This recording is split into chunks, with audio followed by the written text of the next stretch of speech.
So this was a topic that came up just the past summer in June about what is the potential situation, trademark, IP, and future of the Cre-O line in relation to Hasbro and Transformers.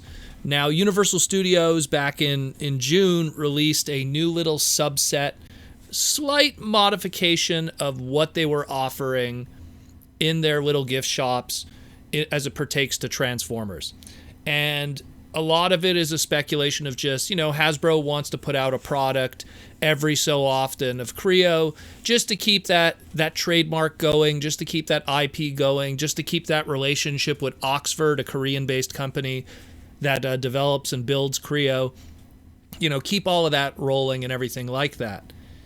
And recently, again, Entertainment Earth showed a new pre-order listing for stores and distributors of a Wave 1 of Cre-O Battle Chargers. Now, before you get excited, and when you look at these images, these were actually items that have already previously existed in the Cre-O line. So, granted, they were very difficult because these items actually came out at the tail end, pretty much the death of Cre-O, at the end of 2016 going into 2017. The Battle Chargers line just pretty much did what everything else in Cre-O did. It existed to pretty much keep trademarks. If you look at the packaging of the Battle Charger packaging, what a surprise, Battle Chargers is trademarked. For people that are not familiar, Battle Chargers is what the subset of what Runabout and Runamuck are. They're Battle Chargers.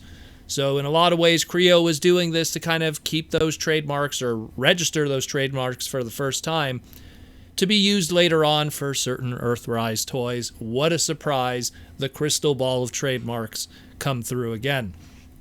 So that was that. And that was like in 2016. So you go 4 years. What a surprise. Now we have some Battle Chargers here today in 2020. It's just how the name of the game is. So we have this listing here. It says here, instead of it being Wave 3 of a old Battle Chargers 2016-2017 Cre-O line that had very limited distribution at the end of its lifespan in retail, this is listed as a beginning of a Wave 1 of Battle Chargers and is set to distribute in February of 2021 next year. It's the same third wave, pretty much, of Battle Charger, Grimlock, Shockwave, Megatron, and Ironhide, pretty much using some of the minifig pieces and some of the Cre-O combiner pieces and creating a pretty much hybrid of a transformable Lego figure that up to that point Cre-O wasn't really able to do without, breaking apart and going back together. It's not really a minifig, but it's not really a standalone block-based set. It's not quite a Bionicle, like Robot Heroes kind of thing. It really is kind of its own thing, these Battle Chargers. And they all transform, and they're not bad. I have the Shockwave one. I found it in Canadian retail a while back. I never saw any of the other ones. They were, again, very limited back in, I want to say I got it in 2017. And that was that.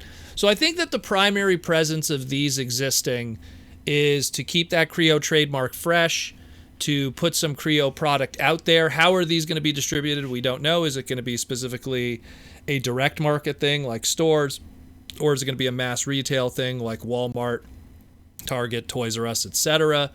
Is it going to be a closeout thing where some of these guys, they don't really have any place in mass retail, but we're going to find them in an Ollie's or a Family Dollar or a Marshall's or whatever of that manner?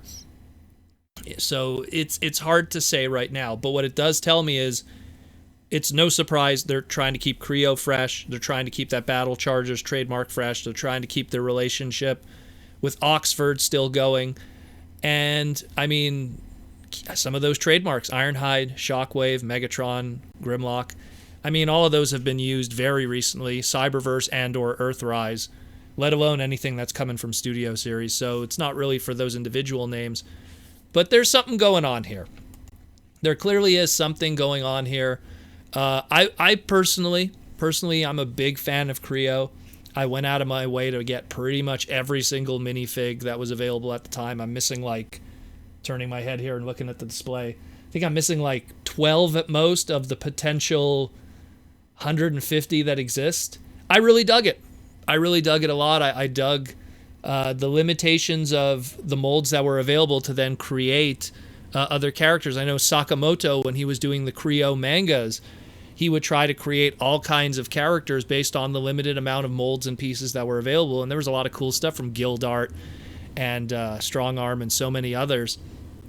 But yeah, point being is this is exciting if this does actually lead to a Cre-O revival. Or this could be just a long span of reissuing of previous product because it's there, and just putting it out in a market that really, needs it, because Hasbro kind of got out of the building block game again for the second time.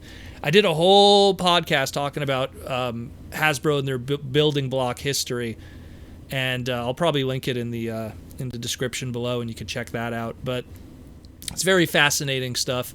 So I really hope that this does lead to something more, but as it stands right now, it pretty much is reissue of late wave product that had a very bad distribution. So if you were interested in getting these and you didn't find them in retail, hey, now's your opportunity. They're going to be popping up somewhere. We just don't know where right now. But otherwise, if you're someone that's really hungry for new Cre-O product, like fresh Cre-O product, hopefully this leads to something, and we don't have to rely just on the scant, Universal Studios item that comes out once every 4 years to keep that trademark afloat. So let me know what you think.